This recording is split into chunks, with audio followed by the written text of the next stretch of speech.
Hello, good morning po. Ito po si Randy Hebron TV. So, thank you muna dun sa nag-congrats sa akin kahapon dun sa 2 hits lang naman yon sa Ilorde. Yung kalaban natin medyo kilala din doon. Nadihado pa nga tayo dun sa first fight natin. Kasi hindi na nila ako matandaan Tsaka pumayat daw ako. So, may nagtatanong regarding dun sa laban. Kasi nakwento ko dun sa post ko na yung si Kai, yung kumontak sa akin. Tumawag lang siya sa akin or nag-chat na sabi niya, Sir Randy, baka pwedeng kumuha ng ready to fight. Nagkwento siya na laging natatalo, laging napapasubo. Grupo sila mga puro same age sila. So yung nakita niyo sa picture. So sabi ko pwede naman. Tapos ang nangyayari sa haba ng kwento namin, ang nangyayari base sa kwento niya, ang style ng paglalaban niya laging madalian. Gusto niya pag bumili ng manok lalaban agad. Ibig sabihin kulang sa preparasyon. Pangalawa, hindi talaga natututukan dahil hindi talaga ito yung gawain nila. Hindi tulad ko, ito yung kind of work ko, itong pagmamanok, paglalaban, pagbibreed. So yun, sinabihan ko siya, sabi ko, kung gusto mo para hindi ka na mag-alangan at masigurado mo, makalaban tayo ng tama. So hindi pa naman pwedeng sabihin makasigurado, magagaling din kalaban natin. So ako na lahat, ako na maghahanda. Kung pumili man ako ng 4, pag may naglukod isa, matik pinapalitan ko. Huwag mo nang intindihin yung pili. Kung ipagkakatiwala mo. So nung una, nagpapasend pa siya ng picture. Send ko daw sa kanya. Send pa daw ng bitaw. Sabi ko, although nagre-request siya, sinesendan ko naman siya. So di sinesendan ko siya. Una, ang gusto niya yung last Saturday ng May. Sabi ko, next week na tayo para sigurado tayo. At least ginawa ko yung tamang trabaho, tamang paghahanda, tamang preparasyon dun sa manok. So pumayag naman siya. So kaya lang syempre lahat akin. Siyempre, yung may handler, may backup akong handler, may mga kasama ko. So, yun. Kung ano yung porsyento ng handler, yung tare, yun ang kukunin ko. Normal naman yun. So, yun. Tapos, siyempre, bilang handler, meron ding percent sa champion. So, yun. Kaya ko lang naman na-vlog to or na-upload.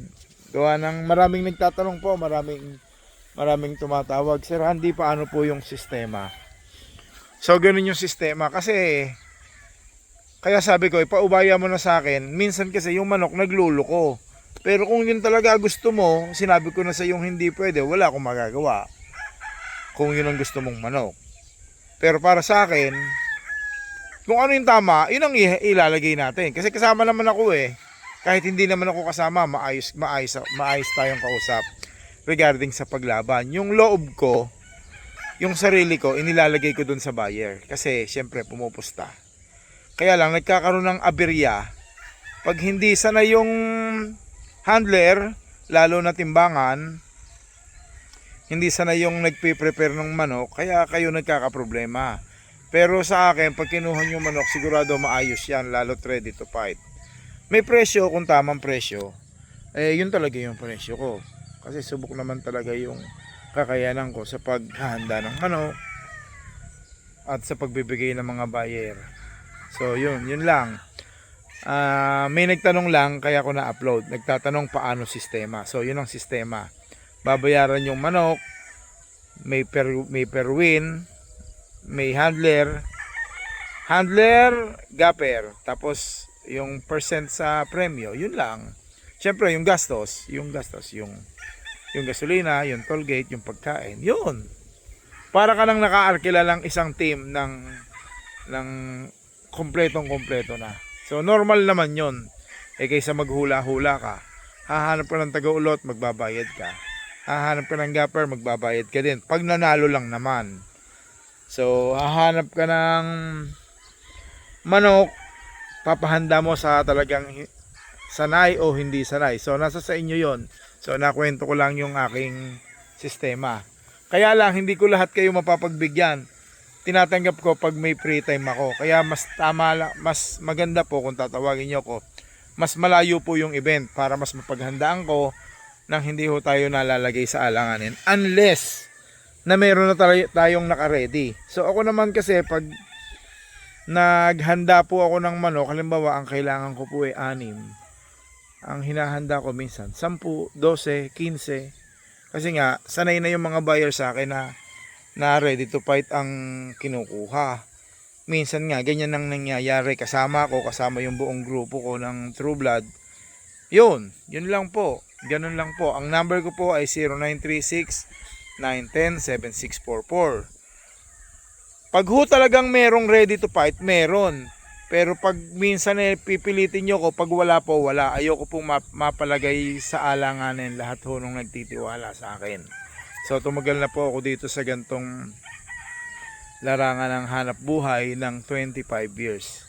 Laban, breeding, at ganyan. Yung minsan nga kasama ko. So may maraming mabibigat na tao na nakakakuha ng serbisyo ko regarding dyan sa paglalaban ng manok. Kay timbangan man niya, kay 2 hits yan, kay 3 hits yan, kay 6 kak, kay 7 kak yan. Pag meron, bibigyan ko po kayo. Salamat po. Bye bye. Thank you.